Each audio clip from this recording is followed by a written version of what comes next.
അസ്സലാമു അലൈക്കും വറഹ്മത്തുള്ളാഹി.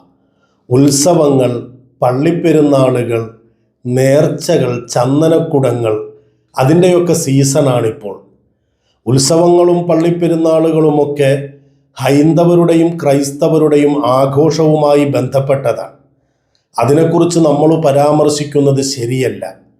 എന്നാൽ നേർച്ച എന്ന പേരിലും ചന്ദനക്കുടം എന്ന പേരിലുമൊക്കെ നമ്മുടെ മുസ്ലിമീങ്ങളുടെ പള്ളിമുറ്റത്ത് കാട്ടിക്കൂട്ടുന്ന കാഴ്ചകൾ വല്ലാത്തൊരു ദുരന്തമായി മാറിയിരിക്കുകയാണ്.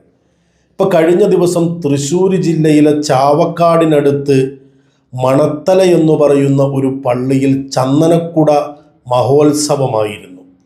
അതിനെക്കുറിച്ച് ആ നാട്ടുകാരനായ ഒരാൾ ഫേസ്ബുക്കിൽ അപ്ലോഡ് ചെയ്ത ഒരു റീലാണിത്.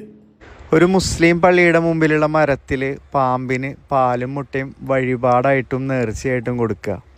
ഇത് കേൾക്കുമ്പോൾ മൂക്കത്ത് വിരൽ വെക്കുന്നവരുണ്ടാവും. മൂക്കത്ത് വിരൽ വെക്കാൻ വരട്ടെ. എങ്ങനെയാ മൂക്കത്ത് വിരൽ വെക്കാതിരിക്കുക? ഒരു മുസ്ലിം പള്ളിയുടെ മുറ്റത്ത് പാമ്പിന് പാലും മുട്ടയും നേർച്ചയും വഴിപാടുമാക്കുകയാണ്. ഒന്നാമത്തത്, ഇസ്ലാമിന് അത്തരത്തിലുള്ള നേർച്ചയും വഴിപാടുമായി ഒരു ബന്ധവുമില്ല. അതോടൊപ്പം തന്നെ ഈ പാമ്പുകൾക്ക് എന്തിനാണ് പാല് എന്ന് മനസ്സിലാകുന്നുമില്ല. എന്തായാലും അതിനൊക്കെ മതേതരത്വം എന്ന ഒരു ഓമനപ്പേരും ഇടുന്നുണ്ട്. ഇത് ഞങ്ങളുടെ നാട്ടിലുള്ള ചാവക്കാട് മണത്തല നേർച്ചയാണ്. തികഞ്ഞ മതേതരത്വ ഉത്സവം.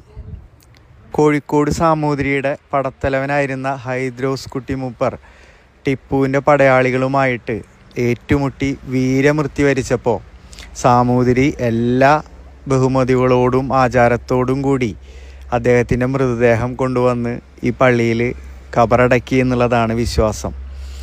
അതിൻ്റെ ഓർമ്മ പുതുക്കലാണ് ഈ മതേതര ഉത്സവം.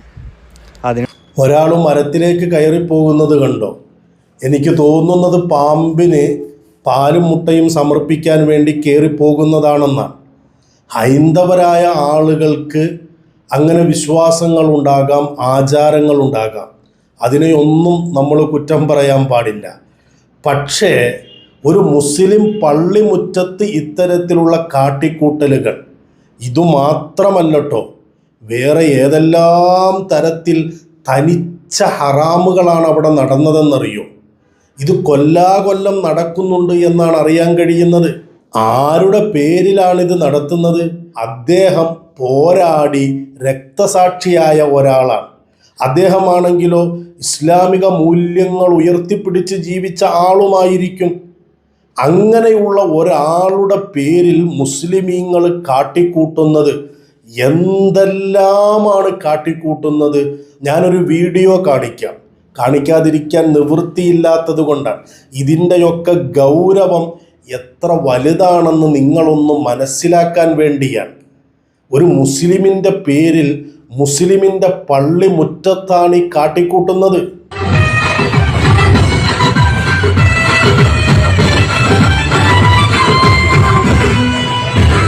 ഇത്ര മതിയല്ലോ, ബാക്കിയുള്ളത് ഞാൻ കാണിക്കേണ്ടതില്ലല്ലോ.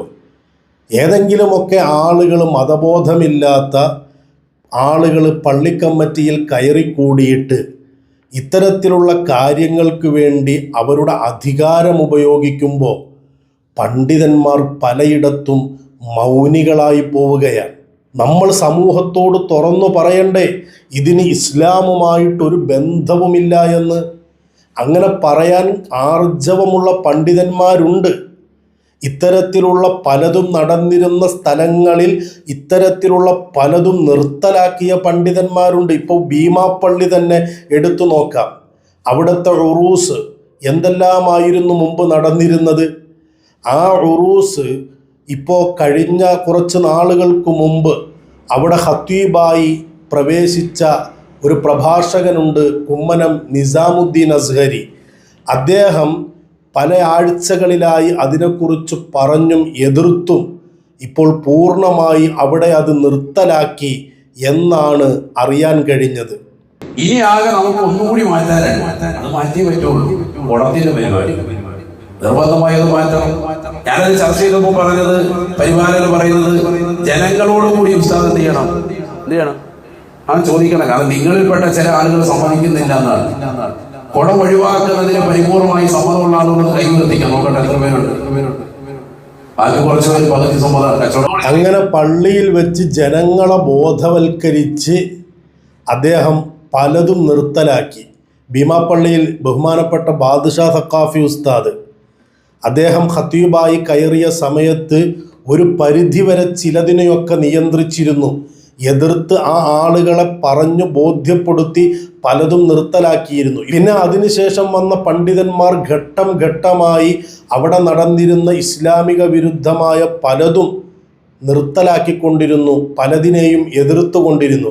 ഇപ്പം ഇദ്ദേഹം വന്നതിന് ശേഷം പൂർണ്ണമായി തന്നെ അവിടെ നിർത്തലാക്കപ്പെടുന്ന ഒരു സാഹചര്യമുണ്ടായി. എന്നു പറഞ്ഞാൽ ഇതിന് പണ്ഡിതന്മാർ ഇത്തരത്തിലുള്ള വൃത്തികേടുകൾക്കോ ഇസ്ലാമിക വിരുദ്ധ കാര്യങ്ങൾക്കോ ഉത്തരവാദികളല്ല. അവർ കാലങ്ങളായി ഇത് പറഞ്ഞുകൊണ്ടിരിക്കുന്നതാണ്. അതുകൊണ്ട് തന്നെ ഇത് സുന്നികളുടെ തലയിൽ കെട്ടിവെക്കാൻ ആരും ശ്രമിക്കണ്ട. ഇത് സുന്നികളുടെ വിശ്വാസമോ ആചാരമോ ആഘോഷമോ അല്ല. ചില ആളുകൾ, വിവരമില്ലാത്തവർ, ഭൗതിക താല്പര്യമുള്ളവർ കമ്മിറ്റിയിലൊക്കെ കയറിക്കൂടിയിട്ട് അവർ കാട്ടിക്കൂട്ടുന്ന, അതുപോലെ നാട്ടുകാരായ ചിലരുടെ ആവേശത്തിൻ്റെ മുമ്പിൽ മിണ്ടാതായി പോകുന്ന, അതുപോലെ കച്ചവട താല്പര്യങ്ങൾക്ക് വേണ്ടി തലകുനിച്ചു കൊടുക്കുന്ന ചില ആളുകളെ കൊണ്ടുണ്ടാകുന്ന ദുരന്തങ്ങളാണ്. ഈ ദുരന്തങ്ങളെ പണ്ഡിതന്മാരുടെ തലയിലിടാൻ ശ്രമിക്കരുത്. പണ്ഡിതന്മാരുടെ നേതൃത്വത്തിൽ നടക്കുന്ന എത്രയോ നല്ല നല്ല ഉറൂസുകളുണ്ട്, നേർച്ചകളുണ്ട്. എന്നാൽ ചില സ്ഥലങ്ങളിലൊക്കെ പണ്ഡിതന്മാർ മിണ്ടാതിരിക്കുകയോ അല്ലെങ്കിൽ അധികാരമുള്ള ആളുകൾ മതബോധമില്ലാതെ പലതിനും അനുവാദം നൽകുന്നതിൻ്റെയോ ഭാഗമായിട്ട് ഇപ്പോഴും ഇതുപോലെയുള്ള കാര്യങ്ങൾ നടക്കുന്നുണ്ട്. ഇത് നടത്തുന്ന ആളുകളോടും അതിൽ പങ്കെടുക്കുന്ന ആളുകളോടും ഓർമ്മപ്പെടുത്താനുള്ളത് ഇത് ഇസ്ലാമല്ല, ഇത് ഇസ്ലാം അനുവദിച്ച കാര്യമല്ല. അവിടെ മറപ്പെട്ട് കിടക്കുന്ന മഹാരഥന്മാർ ഒരിക്കലും അംഗീകരിക്കാത്ത, പൊരുത്തപ്പെടാത്തൊരു കാര്യമാണ്. അതുകൊണ്ട് തന്നെ ഇത്തരത്തിലുള്ള ഇസ്ലാമിക വിരുദ്ധമായ കാര്യങ്ങളോട് മുഴുവനും നമ്മൾ പുറം തിരിഞ്ഞ് നിന്നേ മതിയാകൂ. ഇതിനെയൊക്കെ നമ്മളെ കൊണ്ട് കഴിയുന്ന രീതിയിൽ എതിർത്തേ മതിയാകൂ. വസ്സലാമു അലൈക്കും വറഹ്മത്തുള്ളാഹി.